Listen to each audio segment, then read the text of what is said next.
We're going to call this meeting to order at 5:30 p.m., closed session at 5:30. Let's see. Do you like that?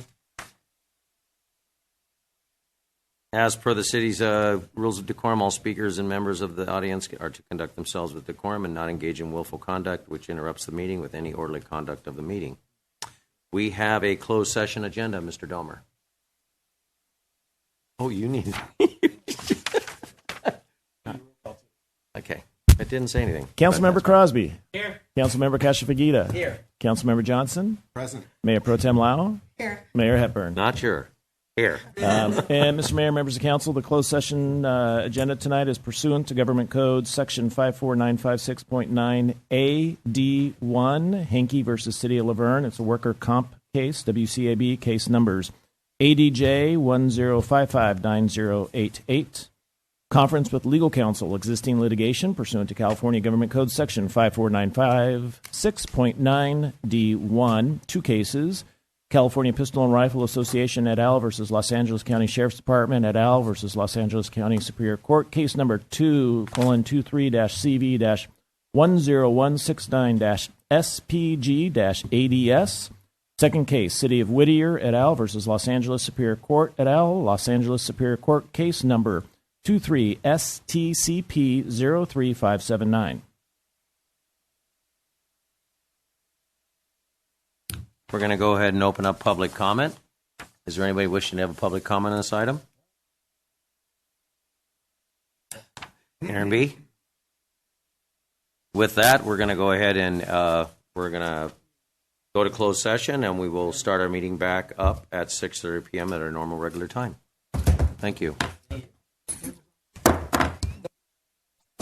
Oh, we don't need her yet. Kim? I'll go. Well, good evening, everybody. How's everybody doing tonight? Okay, I'm always my wife says, don't do that. We can do better than that. How's everybody doing tonight? We got a great start to a meeting tonight with our council members, Crosby and Mayor Pro Tem Lau, and we're just excited to see all the family here and all the celebrations. So we'll get right to our meeting. We're going to start the meeting at 6:31 p.m., Monday, April 1st, and we will first start with Roll call. roll call. That would help. Councilmember Crosby. Here. Councilmember Cashafagita. Here. Councilmember Johnson. Present. Mayor Pro Tem Lau. Present. Mayor Hepburn. Present. All present. I just want to remind everybody that per the city's rules for decorum, all speakers, members of the audience, and council members are to conduct themselves with decorum and to not engage in conduct that interrupts the orderly conduct of the city council meeting. Also, public comment through Zoom will only be accepted for the agenda items listed within the consent calendar, public hearing, and other matters sections of the agenda. Public comments will be accepted at the meeting by those physically in attendance and at the appropriate time. Tonight, we are very pleased to once again have one of our proud veterans, Michael Vivello Sr., Navy E3, who will conduct the Pledge of Allegiance for us tonight. Mr. Vivello, please.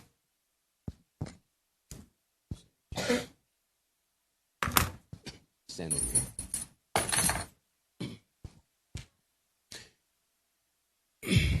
Good evening. He's a little shy, so I'm going to have to speak for him, okay?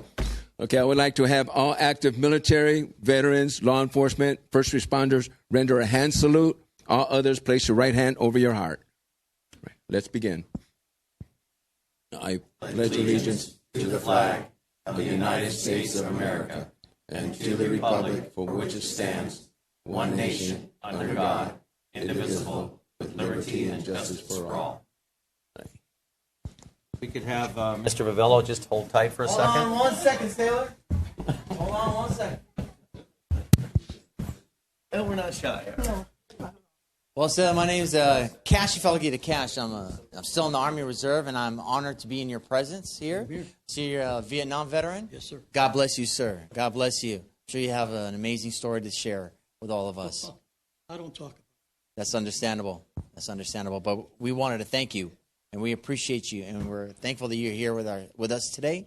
And on behalf of the City of Laverne, certificate of recognition presented to Michael Vivello Sr. This certificate is presented on behalf of the Laverne City Council to the U.S. Navy veteran Michael Vivello Sr. with sincere gratitude and appreciation for your dedicated service to our country, sir. Thank you. Thank you.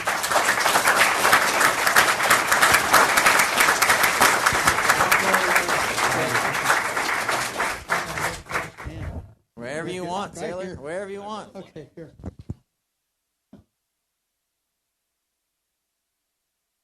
Were you on a ship or? Well, I was. Tell us a little bit about yourself. Okay. I don't like. You're on a ship. We're here for you. I was a brown water sailor. Roger. Gunboat. Oh. Yes, sir. From 1965, 66. Roger. Came stateside in 67. Wow. I thought I was done. No. Then I was put on a carrier. And darn if she wasn't going back to Vietnam. And I was kind of, well, geez, I just left that place. But I went back there. That's right, yeah. And we were called blue water sailors. That's right. Then. So then I got discharged in 69. I did reserve until 1971. I got my final discharge. Okay. And I went into aerospace after the military. Spent 32 years as a quality assurance supervisor in aerospace. And I retired in 2015, and I just lounge around the house now. I think there's a company called Boeing.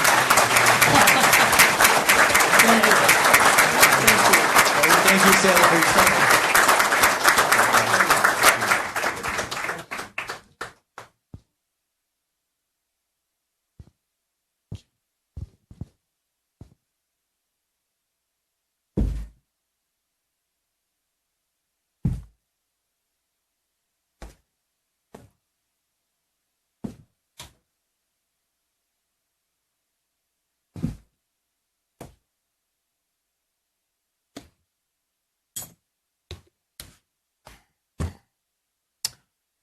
We will now move to extraordinary business. Tonight we will conduct a swearing-in ceremony for council members Rick Crosby and Wendy Lau as they take their district seats for a new 4-year term of office. Councilmember Crosby and current member Mayor Pro Tem Lau were appointed to a 4-year terms at the City Council meeting of December 18th, 2023, due to no other candidate filing nomination papers. For tonight's swearing-in, I will ask our new Deputy City Clerk, Deborah Fritz, to come forward to conduct the official swearing-in of the council members. And in the spirit of ladies first, we will have council member Wendy Lau be sworn in first, followed by council member Rick Crosby.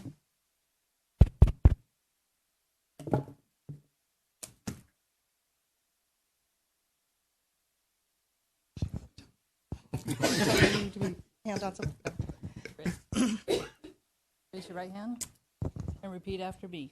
I state your name.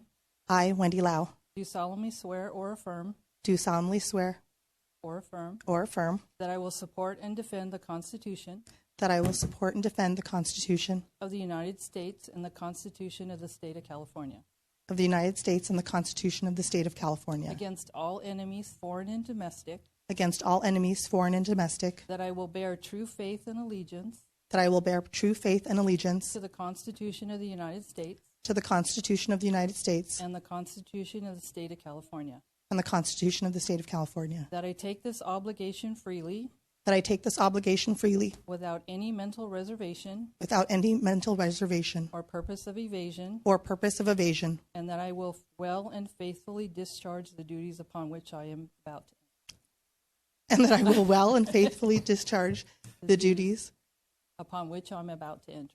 upon which I am about to enter. Congratulations.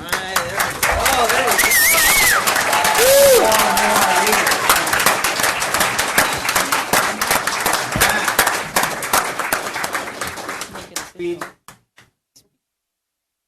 One thing at a Thank you, time. ma'am.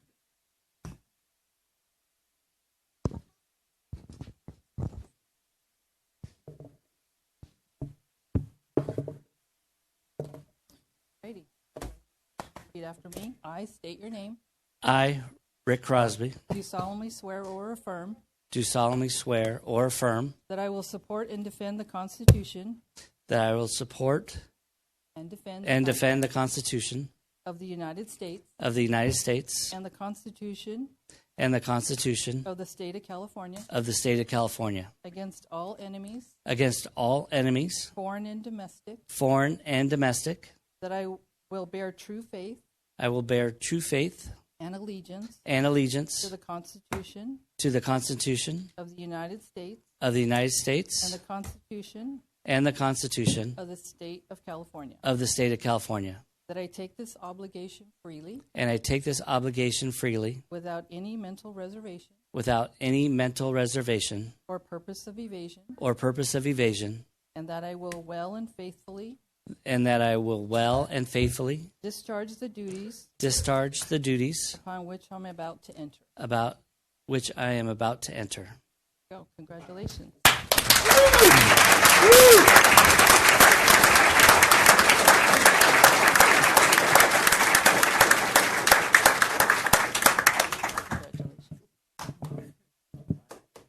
First of all, I want to congratulate. There you go. Way to go, Dad. I first want to congratulate both of you because it's truly a testament to our council that we are truly a very fluid council, and we have great management, great departments, and we all work very well together. And it's just a testament that no one wanted to come up and run against them for the fact that they're doing a good job, and a very good job at that. So with that, I'm going to open up the mic for you. If you'd like to go say a few words, and go right ahead. So thank you for everyone that's here tonight, especially to my family and friends. 4 years ago, when Rick and I ran for office, it was right before the pandemic, and we were sworn into basically an empty room. And at that time, my parents would have loved to have been here. Unfortunately, it's been 4 years, and that's not possible. And so it's really heartening for me to see so many people in the room that I care about and who have supported me and really been there through these last 4 years and into this next 4. To the residents of this awesome city, thank you for being engaged. Thank you for sharing your thoughts, for coming and spending your time with us, but on other committees and in other areas as well. It's what makes our city run well, and it's what makes this a great place to live. So I am really humbled and honored to be able to serve you again for the next 4 years. And I welcome any discussion you'd like to have and any engagements you'd like to have. But I am really blessed to be here. And I thank all of you for being here tonight. And I'm grateful that I got to be on this dais again with Rick for a second term with all these, my esteemed colleagues. So here's to another 4. Cheers. She's being very nice. Councilmember Crosby.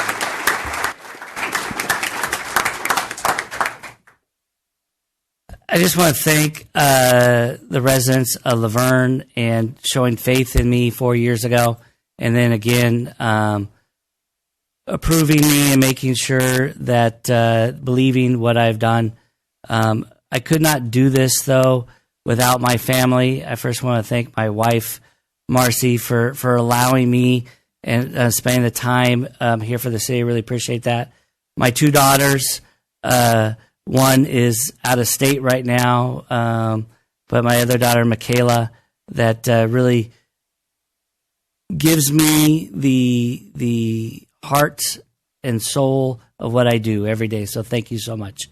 Appreciate my family being here, my mother and father for coming out, and my mother-in-law and father-in-law too.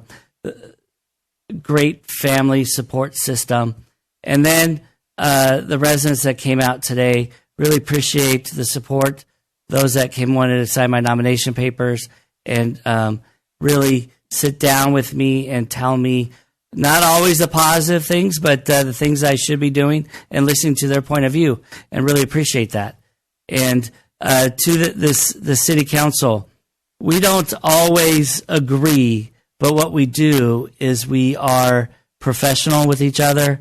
We are we're always smiling and laughing, and because we don't take things personally. We have positions, but it's not personal, and I really appreciate that. It makes making the hard decisions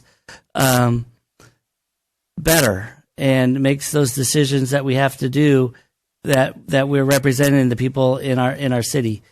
And so thank you, everyone, and I appreciate this next 4 years.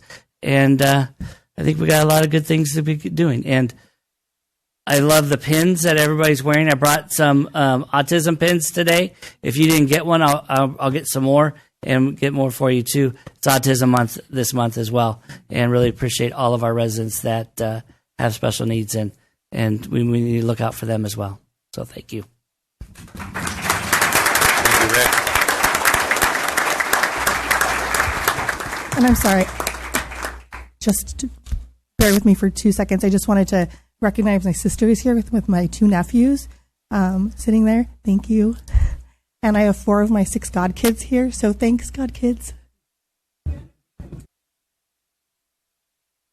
We're going to open up public comment. If anyone would like to speak on these 2 wonderful, fine individuals here, if they'd like to come up and speak at the mic, we've got at least 5 seconds. Sorry. Wait. Mayor Hepburn, City Council members, Jamie Riley, Lordsburg Court, Laverne. I have some words from Sal Medina, the mayor of Claremont. As most agencies have discontinued taking public comments via Zoom, and as I am not able to attend tonight's meeting in person, I have asked that my comments be read so that they may be entered into the public record. As mayor for the city of Claremont and close friend of Wendy, I am so excited to see that she has taken the opportunity to serve another term and represent the city of Laverne. Wendy cares deeply about the city of Laverne, but there is more than her willing to serve. She cares about our environment, women's right, diversity and inclusion, small business, financial strength of a city, and yes, most of all, the city she calls home, the city of Laverne. It is exciting to see that she'll be representing the city that she cares so much about for the next 4 years.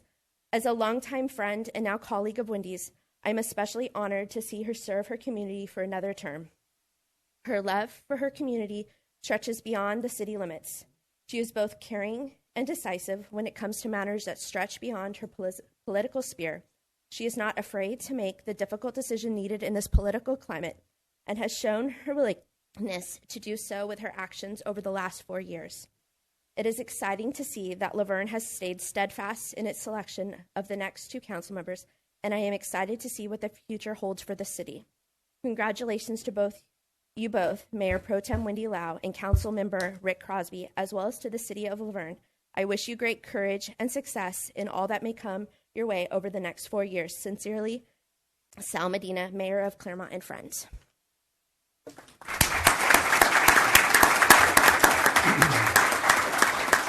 I must remind everyone that Sal Medina owns a wine shop in Claremont. So, not that I'm saying anything, but are you his best customer? That is very kind. Sal is a really good man, and we have many of our local cities here that we work really well with, and that's because of the testament to the great cooperation between us and other cities. So, any other comments for Mayor Pro Tem Lau? How about for Councilmember Rick Crosby? Any comments? Public comments? Are you sure you don't want to come in and roast your husband? No, huh? Mom and Dad? No. How about the father and the mother-in-law? They may have something to say. Well, with that, again, I can't say enough how excited for another wonderful 4 years with these 2. We have 2 years left on us 3 because we were part of the realignment also. But as Mayor Pro Tem Lau stated, we took over April 6th to an empty room, and they shut the world down. And, it's a testament to all of us here, previous council and also the new council members, that we all stuck together, worked with management, worked with the departments to save our city, to make sure that our residents were well taken care of. And we did a really good job, all of us. And it's a testament to the great work that everybody does. So, but thank you both. We're really excited to have that again. It's great. And I hope we don't have to run an election. Like you two. But yeah, you could be so lucky. But congratulations, you guys both deserve it. With that, we will move on. We'll close public comment. Now, at this time, per our current process for reorganizing the leadership of the City Council, I will turn it over to the City Manager, acting as the City Clerk, to conduct the selection of Mayor from amongst the City Council, followed by the Mayor conducting the selection of the Mayor Pro Tem. Mr. City Clerk. Thank you, Mr. Mayor, members of council, and to members of the public. Once a year, annually, generally after an election is held and the new council is seated, the City Council reorganizes itself. And so basically what that means is you can select a mayor and a mayor pro tem to carry on for the next year. The way the process works is I will open up nominations for the mayor. If there's a nomination, then and a second nomination, then basically the person who gets 3 votes will become the mayor. And then once the mayor is seated, the mayor takes over at that time and then performs the nomination for the mayor pro tem. So with that, Mr. Mayor, I don't know if you want to open up public comments prior to, or if I think you we want to should open up public comment first before we move on to our duties. I'm going to go ahead and open up public comment. If anybody wants to speak on this item. Ms. Beauchamp.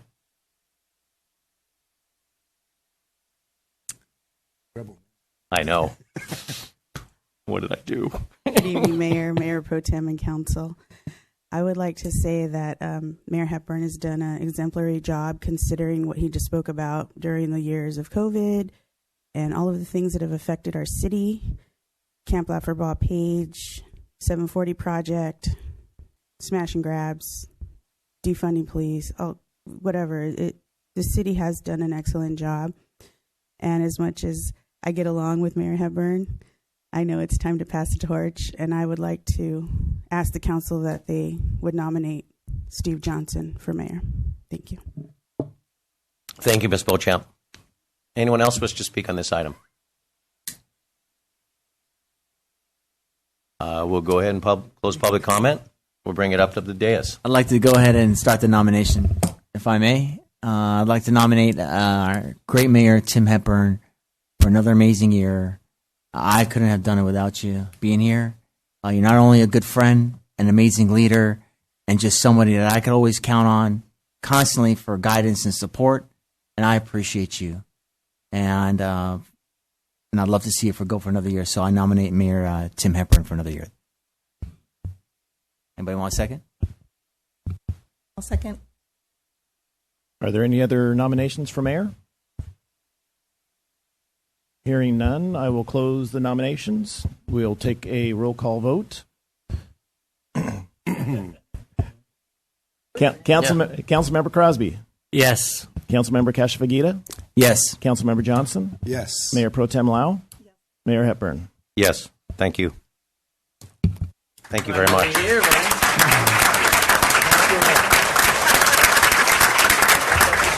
don't have to change placards yet. Then do we swear him in or go to the What have we got? Go to the next go to one. the next one? We're going to open up for the Mayor Pro Tem position. We're going to have public comments on the Mayor Pro Tem. Would anybody like to speak on the Mayor Pro Tem selection? Don't everybody jump at once. We're going to go ahead and close public comment. We're going to bring it back up to the dais. We have a motion for Mayor Pro Tem, Yes. Mr. Kashifagita. Yes, I'd like to nominate Steve Johnson for Mayor Pro Tem. I think he's always going to do a good job, and I'll do anything to get my cookies back. That's not going to do it. That's not going to do it. Okay, well maybe That might hold them out for a while. Then maybe I should make the motion. So, motion for I Steve Johnson. second that. I'd just like to make a comment. I've been on the council for 10 years now in 2 different sections, but I've been Mayor Pro Tem twice. Phil, you have not been Mayor Pro Tem yet. I think I would defer to you. I would say April Fools. That's the second one today. Okay. But being the military guy I am, I understand rank and structure and time and service and time and grade. And, hopefully next year I can get that. And I can take the torch from you so I can see what right looks like. Not that I haven't seen what right looks like over here. I've seen what right looks like over here. I've seen what right looks like over here. Your comeback is so good when you step on it. I was always so good. But, I humbly appreciate you, my friend. But I just want to be able to, I want to just take the torch at the end. That's okay. And I second that motion. We vote, please. Roll call. Councilmember Crosby. Yes. Councilmember Kashavagita. Yes. Councilmember Johnson. Yes. Mayor Pro Tem Lau. Yes. Mayor Hepburn. Absolutely. Congratulations. We have a new Mayor Pro Tem.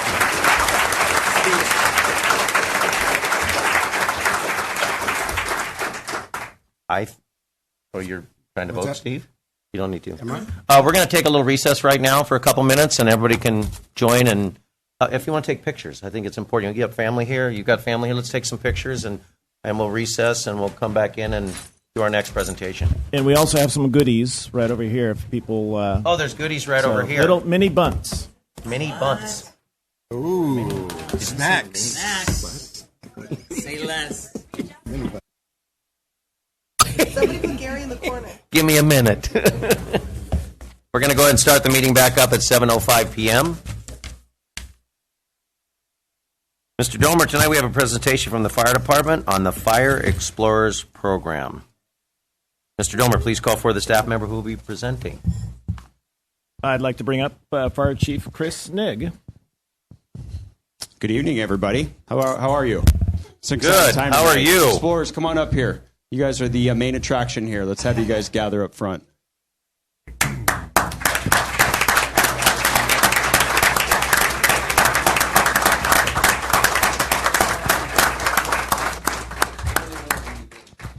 Okay, scoot. You can make it. Yes, there you go.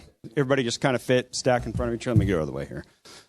Alrighty. Well, we want to take the opportunity tonight to not only recognize our new program here, I should say revitalized program that is has been reinitiated as part of Laverne Fire Department, but also recognize each of our explorers that are standing in front of you and recognize those who are helping this program along.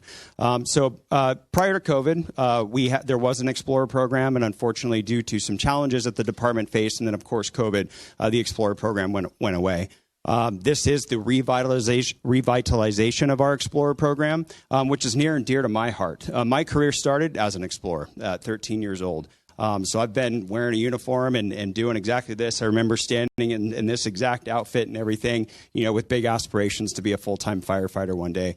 And ultimately, here I am, right? One of the the proudest things for me now is Laverne Fire truly has a succession plan from the very bottom all the way to the top. And what that means is you can start as an explorer where they're standing at right now and become one of our EMTs on an ambulance, to a firefighter paramedic, to an engineer, to a captain, to a battalion chief, deputy chief, and ultimately even the fire chief. So one of these individuals right here may be your next fire chief in the next 20 years.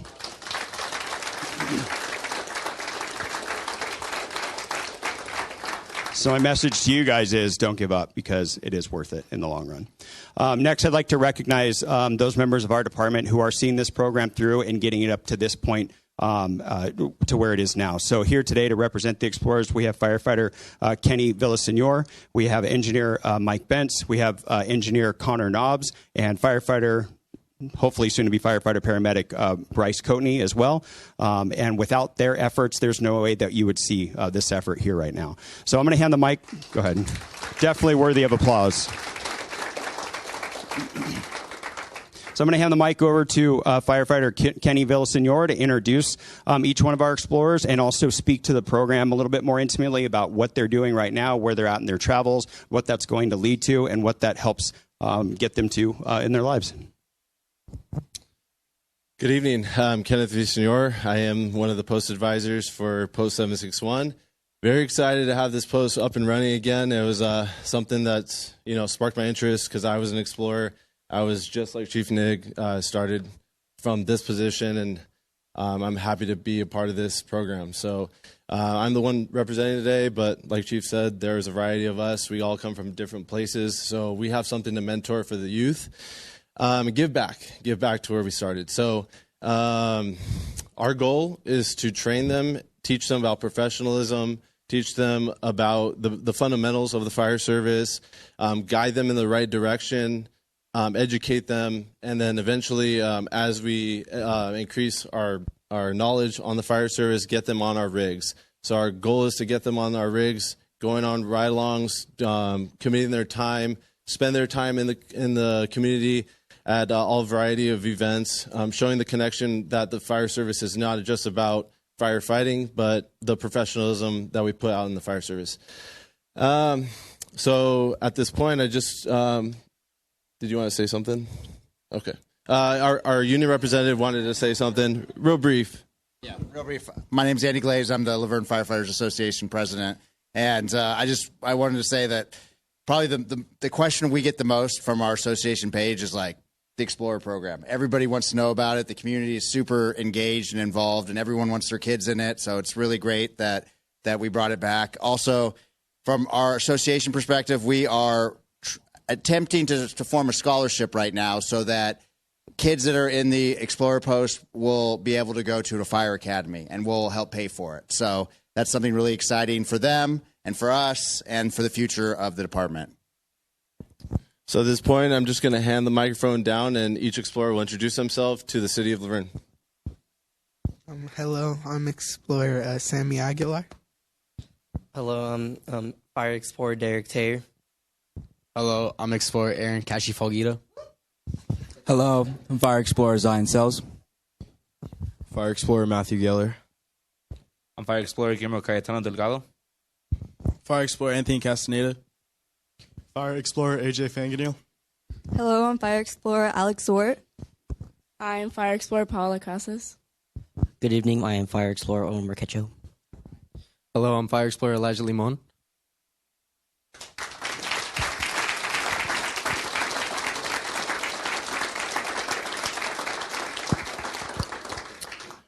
For the common question is the recruitment process. So we can only take a maximum of 20 fire explorers at a time. The age group is from 15, and they age out when they turn to 20. We will be taking fire explorers every 6 months. The plan is every 6 months to bring on, and there's a little testing process. You can follow us. We have an Instagram page. Very easy to find, Laverne Fire Explorers. And that's all I have to say.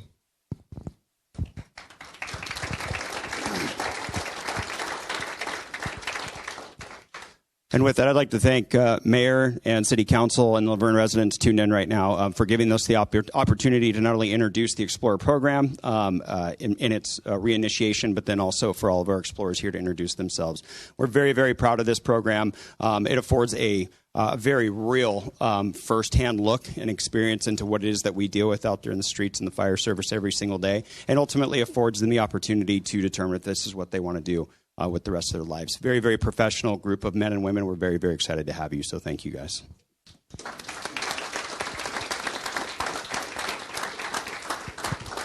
Mayor, do we have time for a quick picture?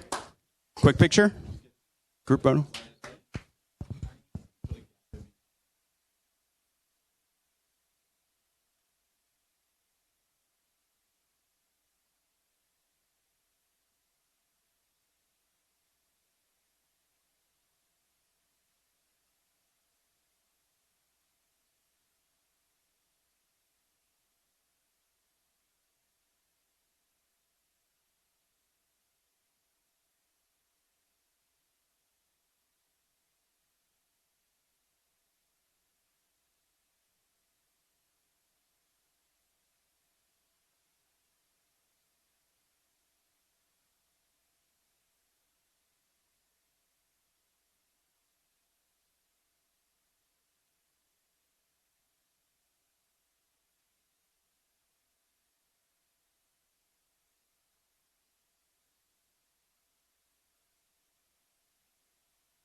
Mike. Let's go with Sherry Best.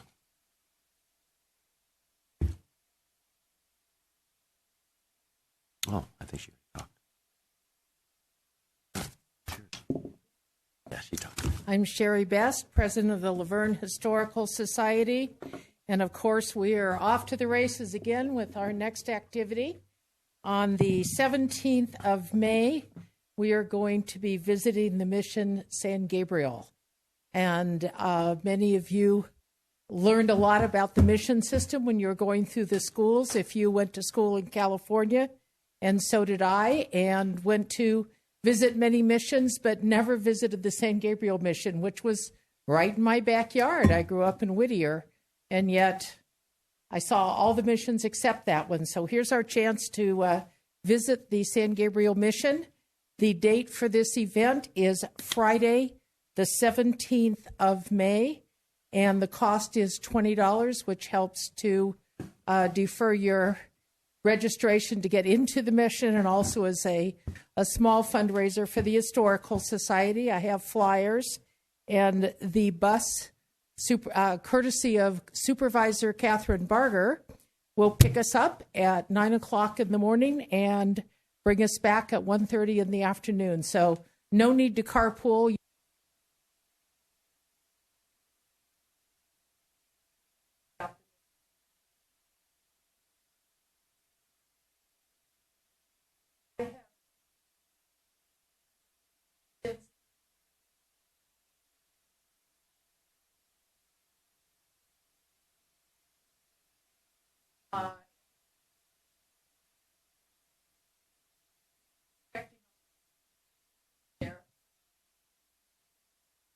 But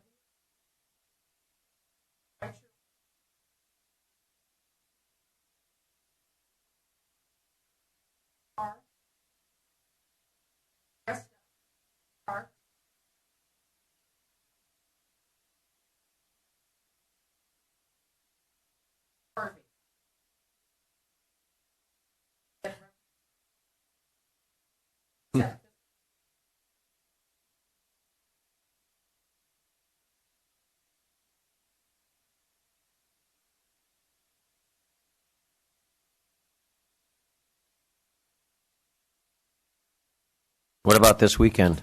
oh God. Well, everybody.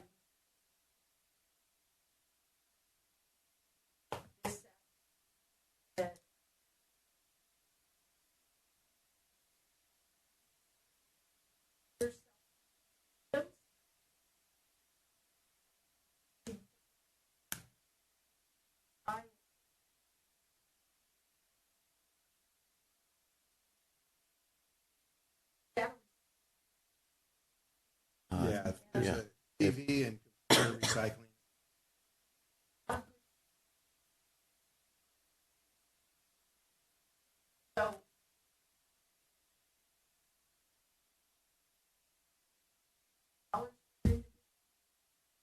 $5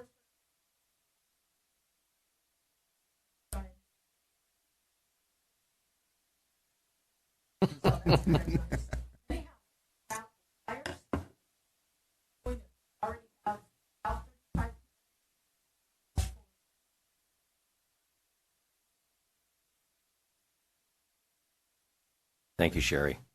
Any other announcements for upcoming events? I'm sorry, we broke our mic, Yvonne. Yeah, I'm sorry. He's waving it around. Just bring it to her. Yvonne, please come up.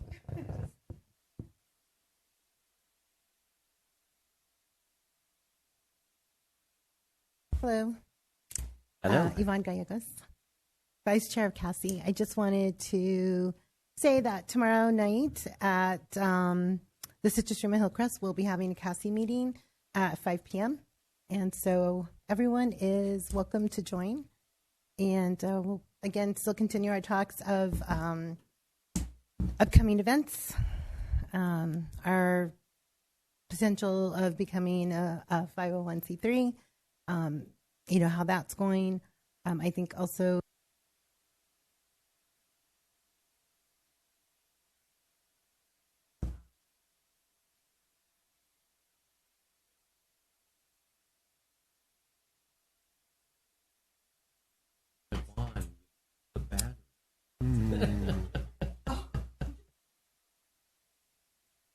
She's not really here. Yeah, she's not here. Yeah, she's. That was impressive. Okay, you want to start over? Yeah, what was that again? That was impressive, Aaron. All right. My name is Yvonne Gallegos. I'm the Vice Chair of the Cultural Awareness and Social Inclusion Committee. Okay. So tomorrow night we'll be meeting, 5 p.m., Citrus Room, Hillcrest. Among the topics that we will be discussing is continuation of attaining a 501c3 and going about that process. Also, any community events that we are able to participate in that have to do with celebrating different cultures and heritage within our city. Right, always important to make sure that those people are seen and heard. And also, another thing that I think that we'll bring to the table tomorrow is the words DEI and how they're being used in the news lately, and what kind of effect that could have for us here in Laverne, and how to work with that within our government as well. All right, thank you. Thank you, Yvonne. Any other announcements on upcoming events? Council, any announcements? Oh, we will move on. We will move to the consent calendar. All items on the consent calendar are routine and will be enacted by one motion unless a member of the City Council or a member of the audience requests separate discussion. Council, any requests to pull any items? Mr. Domer, any items are pulled? No items are pulled, Mayor. Then I would request a motion. Motion, go ahead and approve. Second? Second. We vote or we roll call? We learned to go really fast around here. Okay, you going to get this right? Let's vote, please. You're good. You're good. The consent calendar was approved 5-0. Beautiful. It's different. Now we move on to other matters. We have one item tonight, the 2023 mid-year budget update. City Manager Domer, please call forward the staff member who will be reporting. Thank you, Mr. Mayor, members of council. I'd like to bring forward Christy Lopez, our finance director, to make this presentation.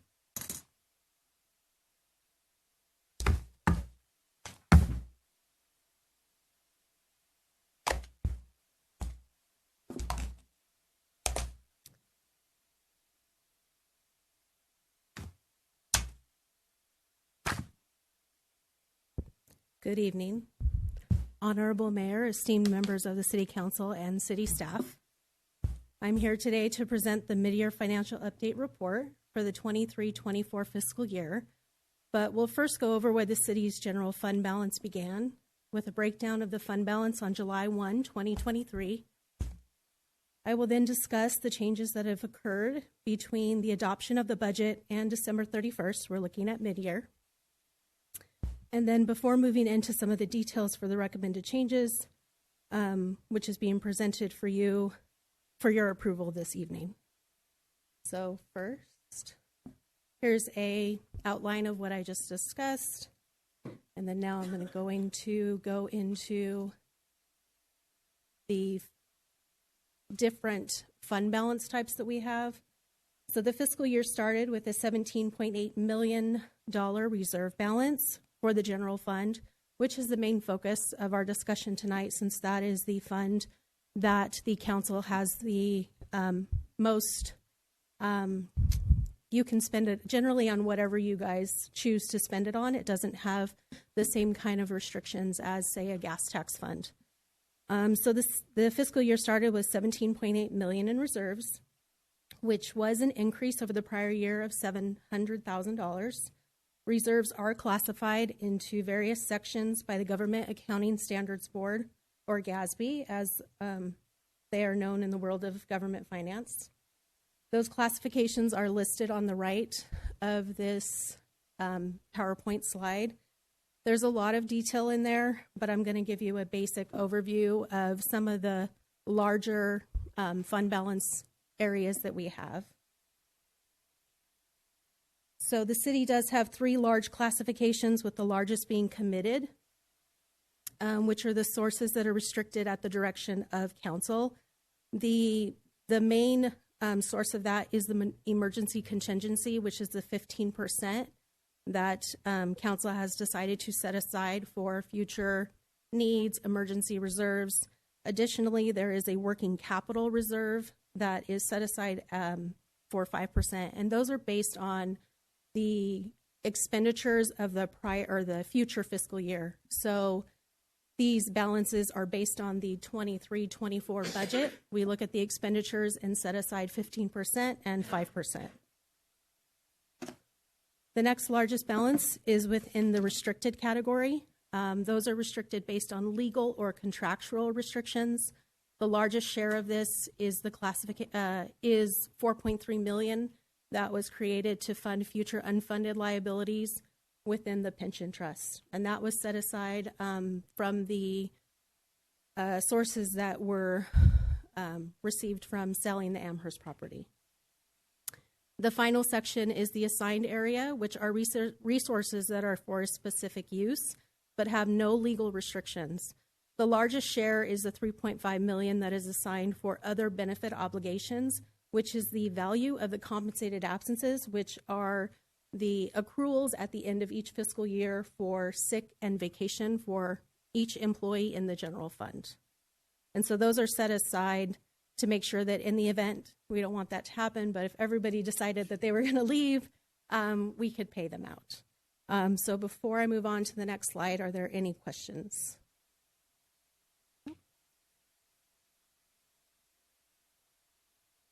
I fell asleep.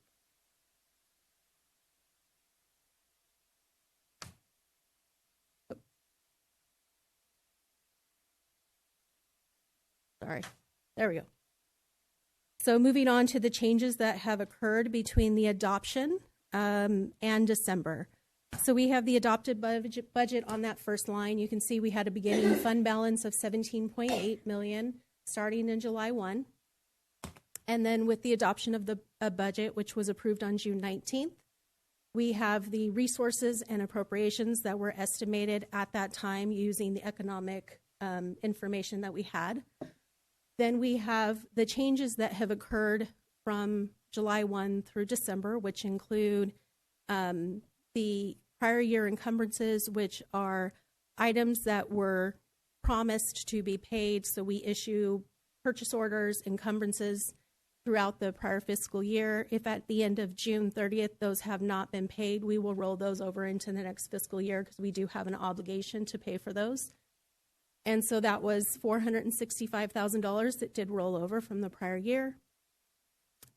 It's been about a year, but I think Lowell Brandt is almost close to opening. And if you recall, that playground needed to be replaced and there was no funding at the time for that, or there wasn't enough funding. So council identified an additional $171,000 that was going to be pulled from some of those assigned funds. And so we have completed that and we had to pay for that. So that will be pulled out of those assigned funds this fiscal year. We have the MOU increases for all employment groups, which was almost $650,000.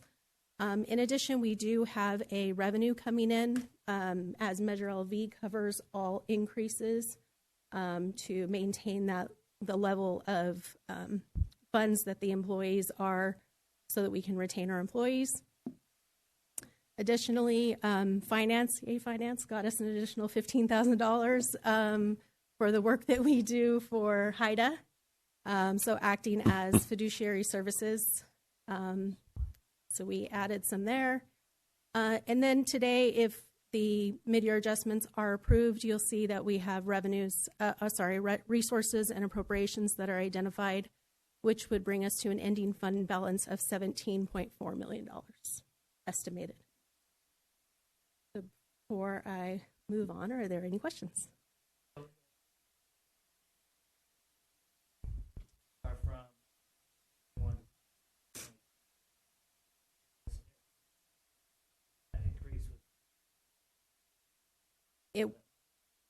It was, yes.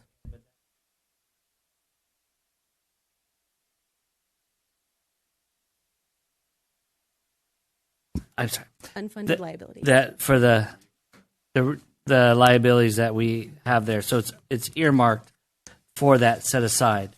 Correct. It's in a pension trust, so we can't touch it for anything but those purposes. So then that would not really, it's part of our fund balance history, but it's not part of our reserves. Do you know what the percentages that we have for our reserves? So we do have 20% reserves that are set aside. Those are the emergency reserves. It's 15% for the emergency reserves, and then we have 5% for working capital. Thank you. You're welcome. So moving on, now I'm going to get into some of the details for the changes in the economic activity, as well as some of the unexpected needs in some of the departments with personnel. And so here is a summary of the increase in expenditures. So there's a column for personnel and a column for operational. The largest increase is due to personnel. The net overall impact is $530,000 because we do have some departments that have some savings. The increases for both fire and police department, because although police does only show a net $70,000 increase, they did have a large increase in their overtime, which is due to injury on duties or IODs. And then the same thing with the fire department. Although on the fire side, we don't have those vacancies to cover those increases. But with the type of service that they are having 24/7, same thing with police. Whereas if I don't, if I can't come in and I call in sick, Ken's not like, well, let's pull someone in to cover her. It doesn't work that way. They're like, she can just do more work this weekend, and that's how it works. Tell us how you really feel. That sounds like something Ken would say. Hey guys, Ken, what's going on? You can take it home with She you. can work from home, One weekend. But that's the reality. The reality, sorry. Or JR, actually. JR does it to me. He's mean, yes. Anyways. So that is the reality. And so that type of service is very different, and we do have to have those services covered to make sure that we can respond to the residents. So those are the main increases really that happened this year. There are some additional minor ones that are listed there. The community development increases are tied to building permit revenues. So you're going to see that their engineering costs increased on one side, but then also in revenue, you'll see that they do have an increase in revenue. The operational changes that happened, the big one was the savings of, it was $200,000, but if you remember last meeting, council directed $50,000 of that be directed to Backer. See what you did to me, Meg? That was her proposal. I kind of like. I was like, what did we do with If I kind of like Bark. That's a new one, new name. We did Tupelo, Sorry, Bark. my bad. So it was redirected to backer, and so I'm only recognizing $150,000 because it was redirected. Moving on to revenues. Sorry. With operational, are those one? I know personnel is ongoing. Is operational ongoing as well? No, and really, personnel doesn't mean it's ongoing. We do budget for sick and we budget for vacation. We look at history to see what the average use is over the past 5 years, and we do budget for it. What is unanticipated, and I believe most of the IODs are back. Police, I think, has maybe a couple still out, but I believe fire is all back, possibly. But they're not ongoing. We don't want our people to get hurt, obviously, and have to pay for those backfill replacements. So it's not necessarily ongoing. Some of the other operational, for example, street maintenance, those savings, those are not going to be ongoing. I know Meg wants to fill her positions, and so She leaving? well, all of her management Meg, are you positions leaving? that are in there that are vacant. First it's Bark, now she's going to fill her position. So they're not necessarily ongoing. Gotcha. Just checking. Yeah, on that, so it is kind of an issue in public safety. If you have somebody calling in sick and they're the fourth person on a fire engine, it's sometimes hard, given considerations, to send 3 out or 2 out. So you do have to, and we have what's called a minimum staffing through the MOU. So that's why you see in the public safety, and we try to keep a minimum amount of people on the street from the police. Whereas if there's a sickness going around City Hall and 2 members of the accounting team are out, they're going to be sick that day, and I won't make them come in on the weekend. But their work, that's not what I heard. Yeah, their work is not done, so it does. Jared does it. Yes, but that's really the things. But what Christy was saying is that yes, in the fire department, it has been a tough year, especially with all the new folks, the AO operators, a lot of training going on, and now there are no injuries on duty right now, which is great. Yeah, I don't. Some other issues are also coming to a close, so. They're doing great. We do project that the amount that they were pulling is going to go down. And then I push both chiefs very hard to make sure that we're, covering everything, but also recognizing the fact that those are costs. So, Well, I think on our side, too, I would like a detailed explanation of each one of these costs as they are broken down. When they're a larger amount, to actually break them down and see where those costs actually are. Whether it be personnel, whether it be infill, whether it be, whatever the situation may be. I think it's good for us to see each department as we all communicate together what those actual costs really are, and specifically broken down into the categories that they need to be. And we have done that, and we are happy to provide it. That's great. That would be nice, just so we can take an overview. That's good for I'm our sure residents, Isabel too. is taking notes right now, and she's going to get that. She's going to go back there, right? She's going to go back and get it, right? Is that what you're saying? That's No, you're not working that late. Thank you. So now for the revenues that we're anticipating. I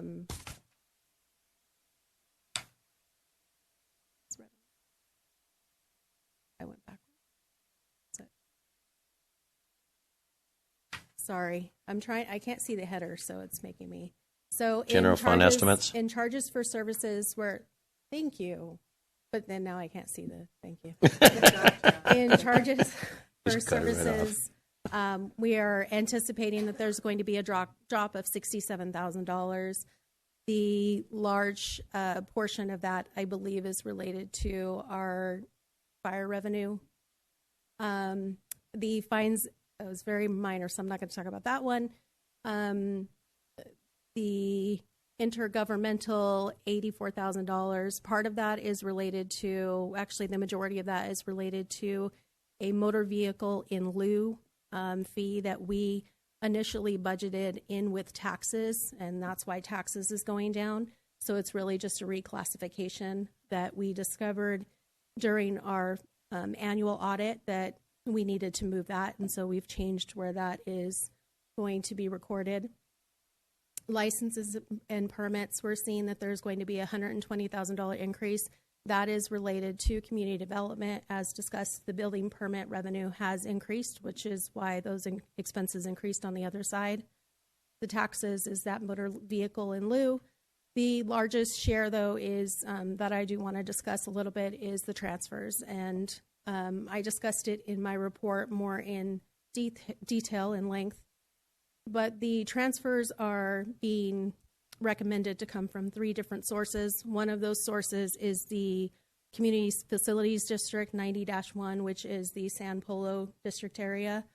The amount of funds that are collected each year to fund those activities, historically, we have put some of those funds into a reserve fund within that fund so that we could save up in the event that we needed it. Additionally, within that fund, we do set aside $50,000 a year for fire equipment, $50,000 a year for streets, and then $25,000 a year for sewer. And those are their own individual reserves that they can use to, for fire, it would be equipment.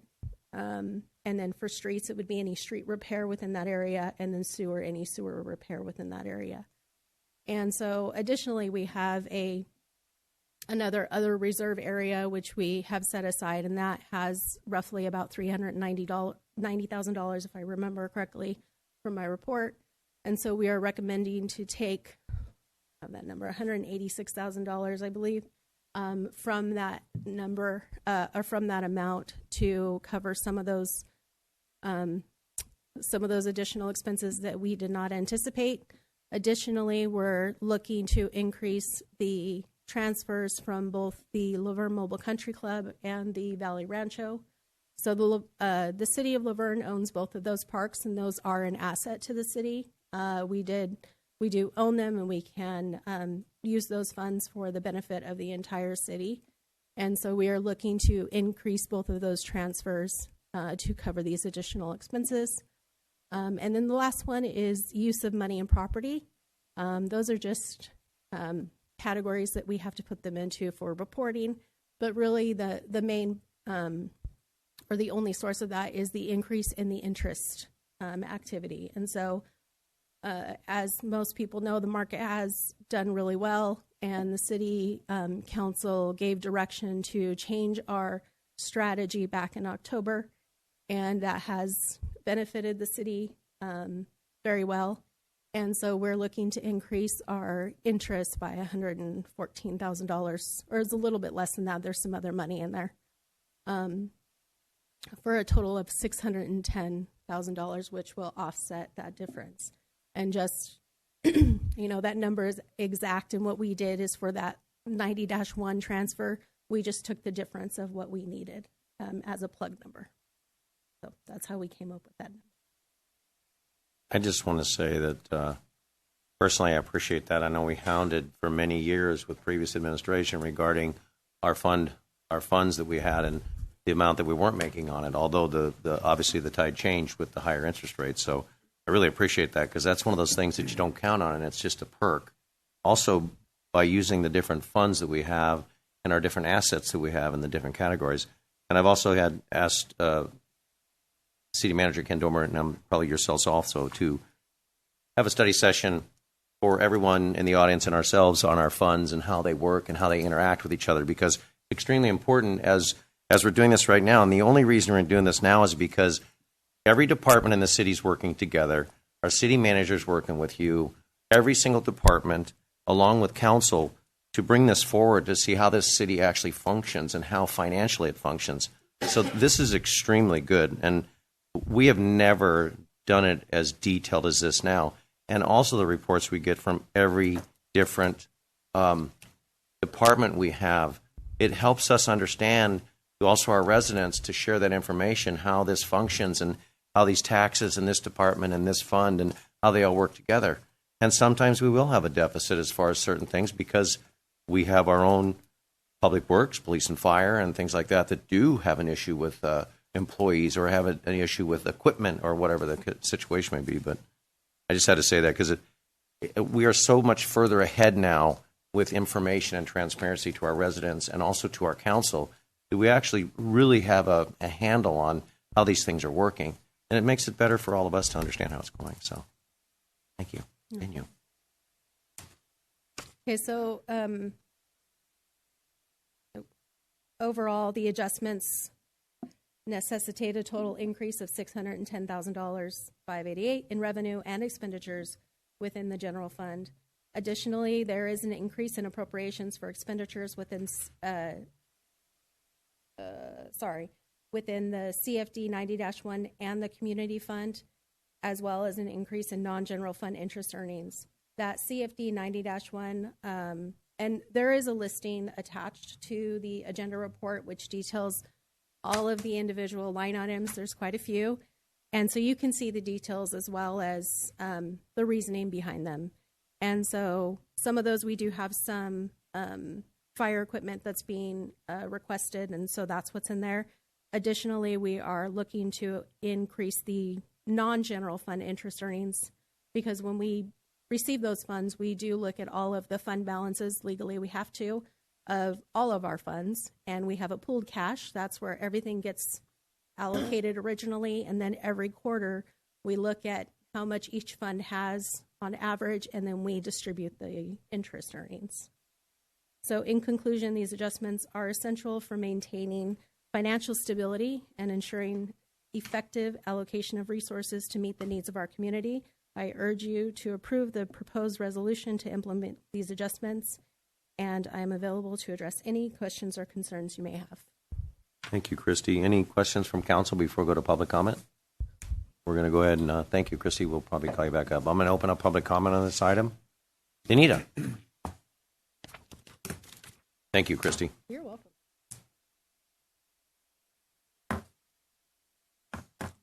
Thank you, Chrissy. That's so awesome, that explanation. I don't have to ask Ken a bunch of questions through email.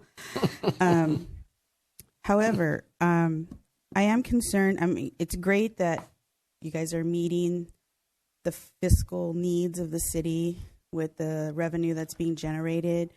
But at what point does the city ask, what do we need to do to tighten our belt and build up the reserves again?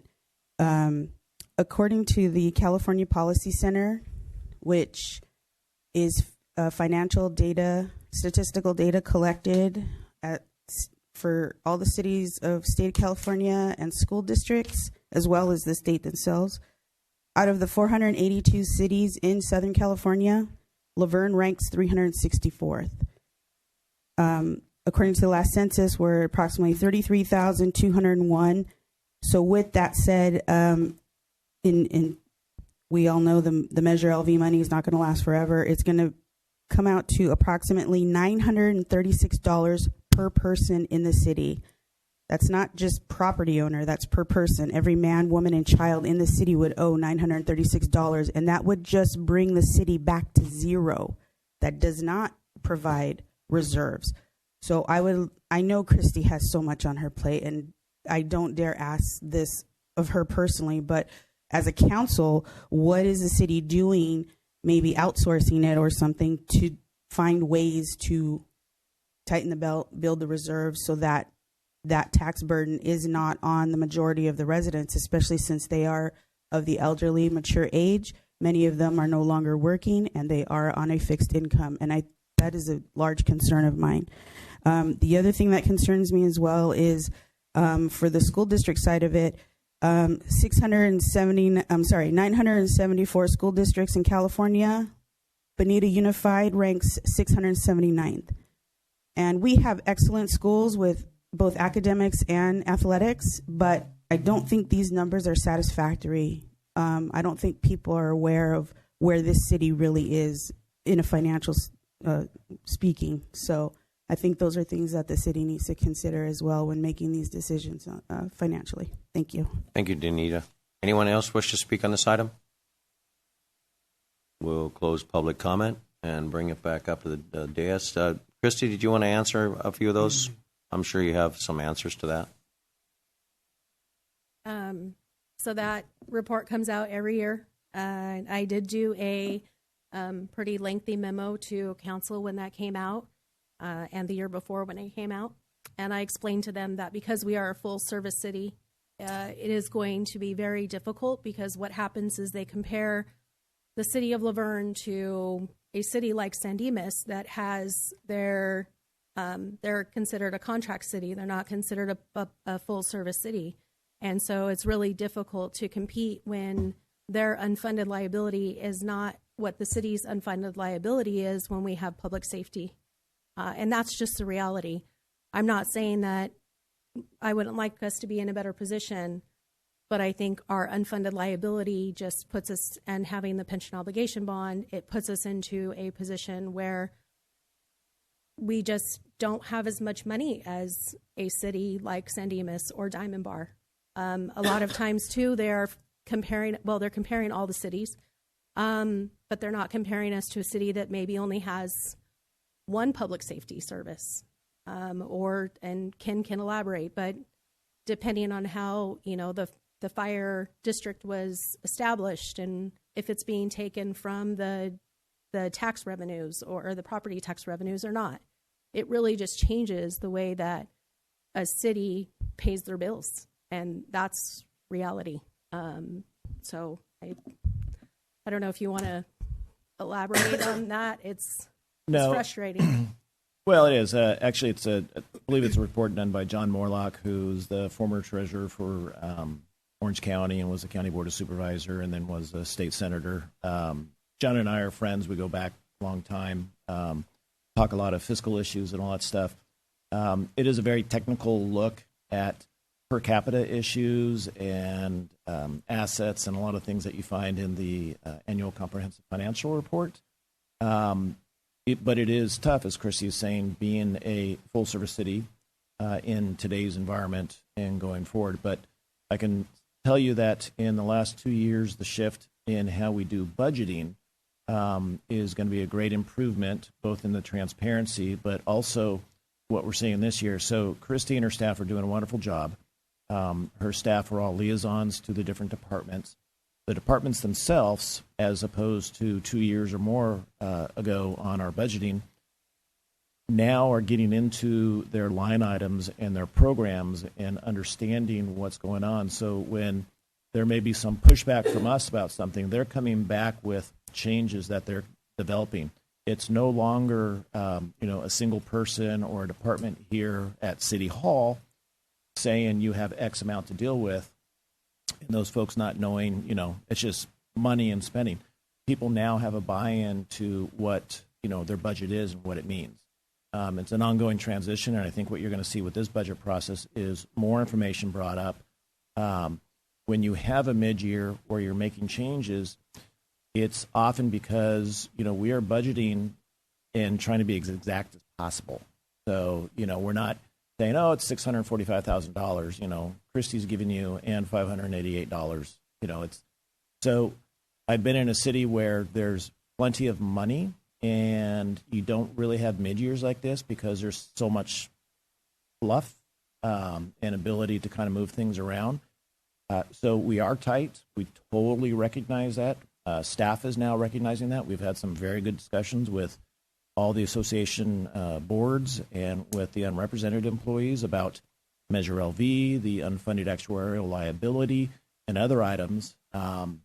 And so, that's what we're going to be bringing you this budget year is more of that information, more understanding, but more buy-in from those who are actually, working day in, day out with the budget. They understand their programs from fleet, streets, water, and all that stuff. So. Well, I would also say that, and to the point to Danita's point is the fact that I don't think we've ever been as fluid as far as the departments communicating together. Not only are we looking for but grant funds from our different electeds, but also the different grant areas. And that goes across the board to every single department, whether it be police, fire, whether it be community services, whether it be public works, even finance. I mean, there are grants out there, and we're going after everything, and community services. And I think that, and not only that, we've done a lot of things in the last number of years, even the previous administration.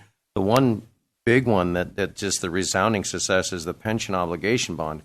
But the secondary part was the 115 trust, that's $4 million that any pension obligation that comes forward, that is, if it happens, we are able to hedge that. And also these budgets that we're doing now, we are much more precise on everything that we do, and every department is responsible for that. And so it's working together as a team, and I think that's part of the battle, but also utilizing the funds that we have and utilizing the assets that we have in order to make sure that we get the budgets corrected. And this particular budget right now, we're using the assets that we have, that we've created from our interest-bearing accounts now for the monies that we have sitting there for years that did nothing. Now they're producing. And for those things, and our mobile home communities that we have that are owned by the city, we utilize those funds also. We leave their reserves, but we also utilize those funds. So we are doing a lot more than we used to, and I think we're being very successful. Now, who's to say if there's a fiscal cliff somewhere? But I think we're better positioned for some, and the fact that I would have it no other way to have our own police and fire. And I think I have a complete agreement with that. It's going to cost, but I get what? We have complete control of what happens to our community with the safety of our residents, and that's the most important thing. So, but again, we all work together. So anyway, Council. Thank you, and thank you and your team for bringing this to us. And one concern of mine, I agree. We always need to make sure keep our reserves. But 2 to 3 years ago, we made a commitment to really build our fire, and we've done that. And I want to make sure that let the public know is because we got a report and what we needed to make sure that our fire department was safe for our firefighters and for our residents. We are still upcoming a report from our police chief. And so that report's going to tell us that there's going to be needs as well. And so really need to make sure that we have reserves so that we can do for our residents and our police department as we've done for our fire department to make it our fire department is one of the best in the area because of its leadership. And I know the police that's where we're coming to now.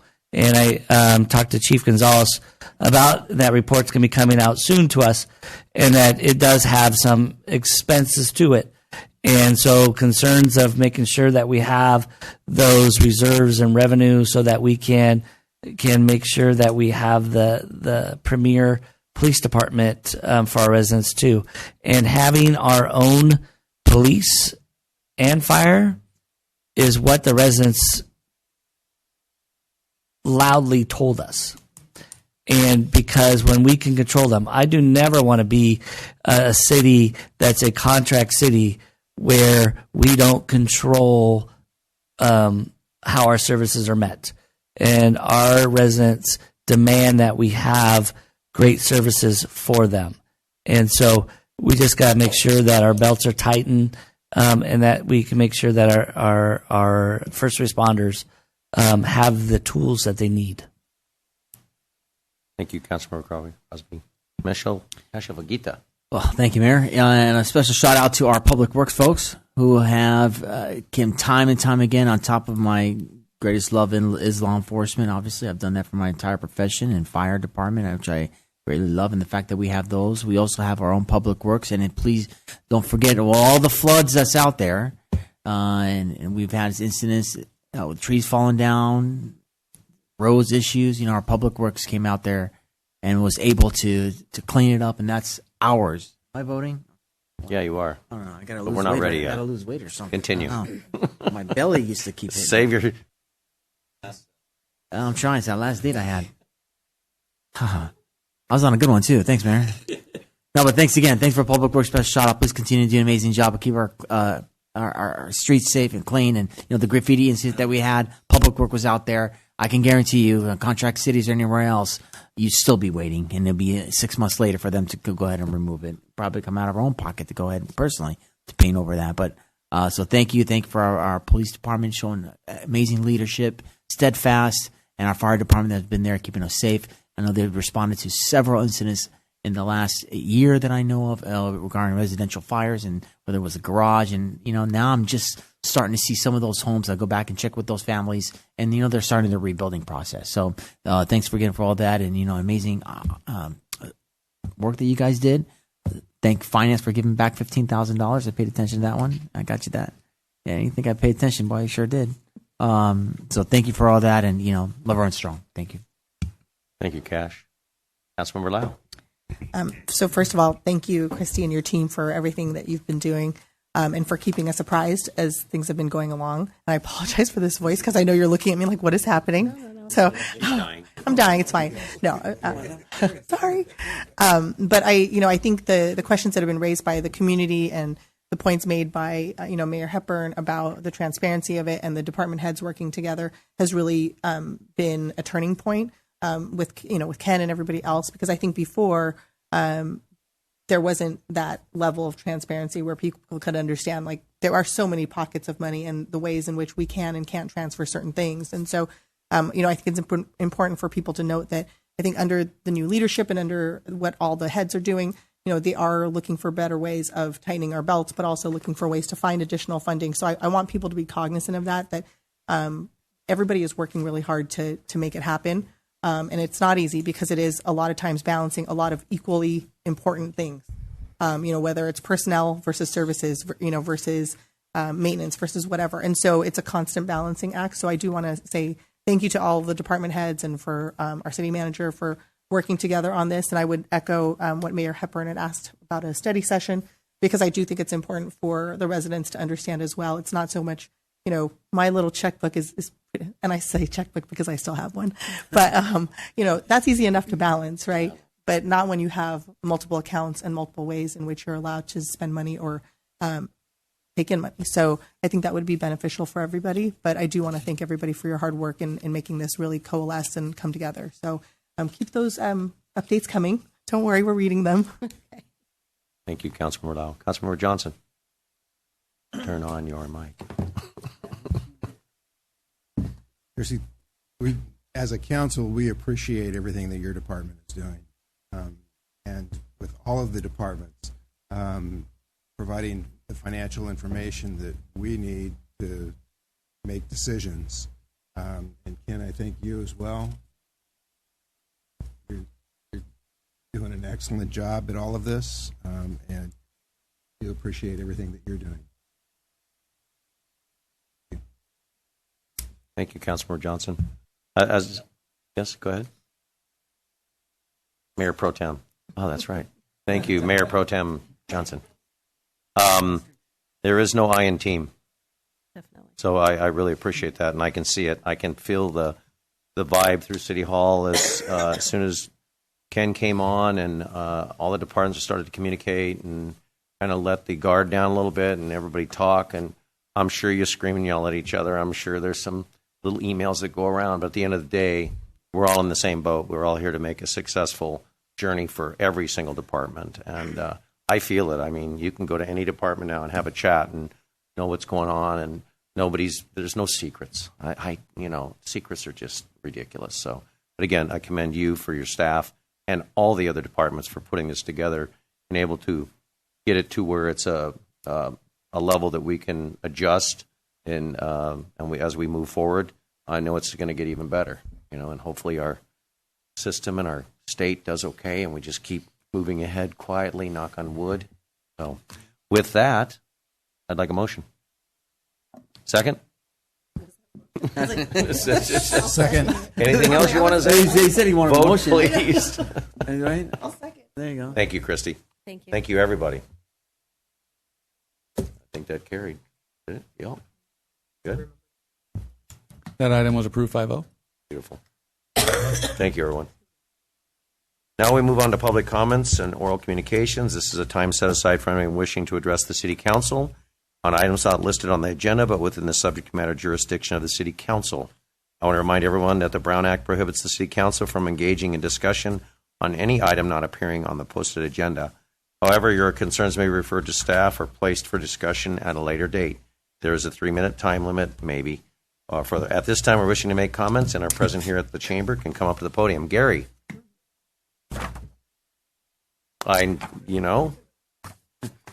You were so far down there, I didn't see you before. Now I see you right in front.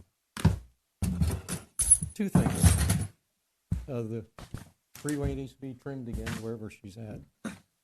It's been quite a while. What's the address? It's a freeway. Oh, the freeway? Oh. Chelsea Bridge. Chelsea, oh man. He's right there. Who is that? That is Meg McWade, our Public Works Director. Hello. Want me to give you a call so I don't have to come up here? Because I can find something else to complain about. Meg, say no. He needs to talk here. Cut him loose by one. Okay, so we got that. Yes, sir. There's just before you go over the freeway, there's a gate there that was tore down by the homeless people. Took it off the hinge, threw it down, and they've been living back in there for a few months. And then one day, the Caltrans people were there for another problem. A tree blew down, so they're cutting it down. So I told them about the other side. There's somebody living in it. They tore the fence down. We can't do anything about it. We have to give them 3 days' notice. I can't believe that. That just don't make any sense. I mean, they broke the fence, been living over there. I walked over, they even got a toilet over there. It was disgusting. But I don't understand. They break the law, and they got them 3 days' notice? That don't make sense. I know nobody's going to answer me, so I'll just go back and sit down and shut up. I just want to make sure that we're not doing that dog thing anymore, right? With the dog poop bags. Okay. You're good with that now. Yeah. Okay. I'll leave the dog alone. Okay, thank you. As long Thank as you you. don't come back. And then you might do it again. Please don't, Gary. Please don't.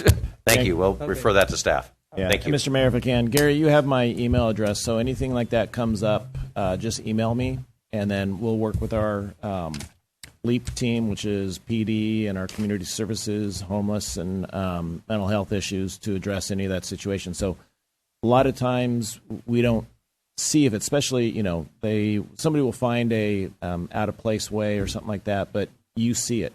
You got to report it to us via the Laverne Link app or my email address, or give us a call, and then we'll get out there. That 3 days is a matter of case law with the courts, but it's something we work with all the time, and after 3 days, we'll fix the situation, and working with Caltrans. I know on the other side of the freeway, we had an issue over there that we discovered another encampment, and got them out there right away because of different issues. But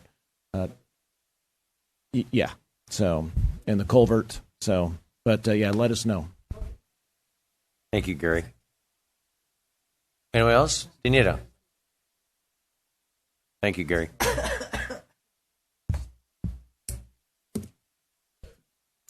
Danita Beauchamp, 2516 Amherst Street. For those of you that might not be aware, Assembly Bill 205 is the increase in the utility tax bill. And the city of Glendora wrote a letter to the state of California in opposition of this tax. This would increase each individual's account $180 per month. And for some, that would be a breaking point. So I'm here to ask that the mayor, Mayor Pro Tem, and this council consider also writing a letter to the state of California in opposition of AB 205 and recognizing your residents of your city. Thank you. Thank you, Danita. That probably will be, but just on I can probably talk on this just for a second. I've asked the San Gabriel Valley Council of Governments to bring people from Edison in, because I know Edison rates are going up also, and I know there's been a lot of chatter. Along with the insurance commissioner, they'll be coming also to our city meeting to explain what's going on, because I just had to get insurance, and it was expensive. We'll set it up and we'll let everybody know as far as with that. And also we'll have the COG with the Edison, and then hopefully we can get our rep from Edison to come out and explain to our residents why. Why are the rates going up? What's the reason for that? Because it's egregious. So thank you. Anyone else wish to speak on public comment? Oh, Sherry, I got you right here. Sorry. You got your card. How much is a lifetime? Not membership again. Sherry Best, 3949 Bradford Street. I want to read into the record a wonderful email that the mayor and the city manager received from a colleague of mine, David Hollinger. And David was the keynote speaker at a conference hosted at the University of Laverne that consisted of a number of reports by students in the undergraduate and then the CSU and the UC system of their research in the history area. And David Hollinger, who is retired from the University of California at Berkeley as a history professor, was our keynoter. And we spoke for a while. He is Evelyn Hollinger's son. And then he sent a email to Mayor Hepburn and City Manager Domer, which I would like to read. And it's actually very, very gratifying. He says, when I was in Laverne this past weekend, I was able to visit for the first time in a number of years the grove of trees that the city of Laverne has dedicated to the memory of my mother, Evelyn Hollinger, who was active in Laverne affairs for several decades and the author of a book recounting the city's history. I was delighted to see that the grove had been well maintained and took some pictures to send to my children and grandchildren, some of whom were spread afar, New York, the Netherlands, etc. Since I have the impression that the decision to honor my mother in this way was made by John Blickenstaff, among others, I copied him with this message. I haven't seen John in many years, but he and I overlapped at Bonita for a year, and he has always been a valued member and friend of the Hollinger family. I also copied Sherry Best of the Laverne Historical Society, an organization to which my mother was devoted, and one that seems, I gather from a brief chat with Sherry when I was in town the other day, to be going strong these days. Please know that the Evelyn Hollinger Grove means a great deal to the Hollinger family and our large circle of friends in Laverne. Yours with every good wish, David Hollinger. And so I think that was a very nice follow-up, very kind of him to do that, and a nice pat on the back to the city of Laverne. Thank you. Thank you, Sherry. Anyone else on public comment? With that, we're going to close public comment, and we're going to start with Mayor can't even say it. I'm all messed up. Mayor Pro Tem Johnson. Thank you, Mr. Mayor. As far as the date for the Department of Insurance coming to our council meeting, I believe it's May the 6th, and we'll also have a discussion about the California Fair Plan as well with that. That's all that I have other than the recycling at Bonita this weekend. Thank you. Mayor Pro Tem Johnson. Councilmember Lau. So just really quick, just a list of upcoming items. As Yvonne Gallegos had indicated, the CASI meeting is tomorrow. There's also an active transportation committee meeting next Tuesday, the 9th. So for anyone who's interested, those two things are coming up. There is also a series of ribbon cuttings for those of you who may be interested. It's probably at the end of this agenda. But also the Cool Cruise is this Saturday. And the community yard sale is this Saturday. So if you are in town and interested, those are two events, and hopefully the rain will hold off and we will have nice weather. But I did want to share with everybody that I did go to the House of Ruth grand reopening the other day. And some of you may recall about 8 or 9 months ago, I had said that someone had driven into the House of Ruth and pretty much destroyed a big part of their counseling area. And so construction is finally completed. So they're back up and running. It was a beautiful grand opening. It was attended by quite a few cities because they service a pretty large geographic area, and it was really well attended. And so if you haven't had a chance to get to know the House of Ruth, I would urge you to. They do incredible work and have been doing incredible work for decades in this area for victims of domestic violence. They also have some really great preemptive programs to really help educate young people about what a good, healthy relationship looks like, because unfortunately not everybody has good role models about what that might look like. So it's really important for people to have that so that they don't find themselves in abusive relationships. But a really great place, really doing some really good work there. So if you're ever interested in volunteer opportunities or somewhere to, throw your charitable donations, I would recommend House of Ruth. But it was a really touching and beautiful ceremony. So as always, happy Monday. Have a great month. We are a month away from fair time, which Mayor Pro Tem Johnson reminded me of when he said fair. But you can buy early season tickets and all of that jazz, but just get ready. It's coming. So we should be ready for a fun time. be kind and have a good week. Thank you, Councilmember Lau. Councilmember Crosby. I really appreciate seeing our new Fire Explorers program and just the amount of young men and women and our future firefighters in that group. And really appreciate our fire department and the program they're putting on for our youth of Laverne. It is month of April, Autism Month. I want to highlight one group in particular. Autistic Spectrum Athletics is a sports program for kids ages 5 to 18 that is done in this area. They really play their games out of Glendora and San Dimas, but they get students and kids from all the way from Norco to Long Beach, drive up for a spectacular program. They've been in existence for 12 years now, and it's just a great program for kids and families to connect where they might not feel accepted in other groups. So really support them. And then we talked about improvement and construction. I just want to give it up to our workers here at City Hall that if you've ever lived in or through construction, we've had all of our people here in City Hall has been living through construction for a period of time now, where I even came in this morning and they still were all had their desks and all their personal items and wires and computers all throughout the council chambers and they got that moved And today. what slave driver moved them out of here and had to move them on like that? They got to move today to I'll tell you. to get them. But I said, leave them in there another day. We'll go to the community center. It's fine. Oh, no, we got to move them out. Appreciate their hard work. Living through that every time I came in, all smiles.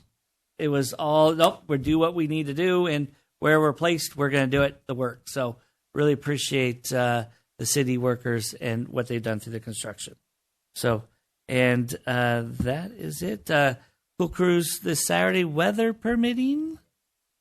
If it's raining, they probably won't have it. They won't bring their cars as much. So. Or the yard sale probably either. So if it's raining, they probably won't set up. Well, they've got the covers over there, which is kind of nice, but okay. Councilmember Cash. Well, you know what? You said almost as best for last, but hey, I'm just glad. I'm hoping everybody had a great Easter yesterday. Spend time with your families, like many of us have, and I was really just looking forward to seeing everybody come today to just share some kind words and seeing how we can make the city even better. Everybody unfortunately took everything I was going to say, so there's not really much I have to say. But I will say this, great stuff. Thank you for pointing it out. Of course. But you know what? That's not there. But April 5th, let's first start with this. Pizza and Stuff's ribbon cutting is going to happen, and it's located at 1532 Foothill Boulevard. And then we're Ciolo Salon on April 12th at 2 p.m. And April 18th, last but never the least, coming in at 4 p.m. right here live at the community center is our chief of police swearing in ceremony that we're going to have. So we'll do a friendly reminder again at our next city council meeting, which our good mayor will let everybody know. So, and the fair, I'm looking forward to the fair. So, coming up next month, we'll kind of share some more information about that and just seeing you guys for another few more years, I guess, huh? Sandwich between us. I know. I can't really talk much. They got me surrounded. You notice how I sandwiched him in the middle. Silence. There's a reason for that. Yes, it's married. Thank you, Councilmember Cash. I just want to congratulate Rick and Wendy, and not for the fact that the residents approve of you tremendously, but also we saved some money for the city, and so I appreciate that for that also. That's good. Thank you so much. I want to congratulate Mayor Pro Tem Johnson, and I want to thank you guys for the support for myself. I really do appreciate that. I look forward to another year of fun stuff and activities, and I will not be at the next meeting. I will be out of the country, but what's that? Wing taxi. But I'll probably be calling in. But no, I appreciate that. As we've grown as a council, I think that we all cover all of the spaces very well. We all fill in for each other, and I think that's teamwork. So I do appreciate that. And we've got some great stuff in April, got some great stuff in May. Every month we have something fantastic. So looking for a grand opening of a playground here pretty soon, too, up at Lowell Brandt Park. So once we get it spiffed up and sanded up and ready to go, I'm sure that Meg will let us know. But thank you. But again, thank you to everyone for coming tonight. I thank all of our departments. Although Mayor Pro Tem Johnson asked me, why is the corner of the room by all the employees and department heads dark? We're saving money? Is that you, Christy? Oh, Christy, you're amazing. It's okay. They're all going blind, but that's fine. Don't worry about it. They're fine. With that, again, I hope everyone had a great Easter. I look forward to when I come back, we'll start this all over again. But anyway, our next regular Laverne City Council meeting will be on April 15th, Tax Day, 5:30 p.m. As a reminder, upcoming events and meetings are posted on the last page of the City Council agenda. And what's that? Well, it wasn't on the printed one. What I do have to say is this is the first meeting we have a new agenda management system. I saw it. Different. And it is a little bit different, and staff's getting used to it. But I think that when we printed this up, it's not like the old way, and so we missed a step. That will be fixed on the 15th under Mayor Pro Tem's leadership of the meeting. Very good. And Aaron B., nice job. Thank you. And thank you all of the employees and everybody that had to displace themselves. It does look great, and I'm really happy with the outcome. Christy, nice colors. You picked some great colors. Did a great job, and everyone. Thank you all, and we are adjourned at 8:21 p.m.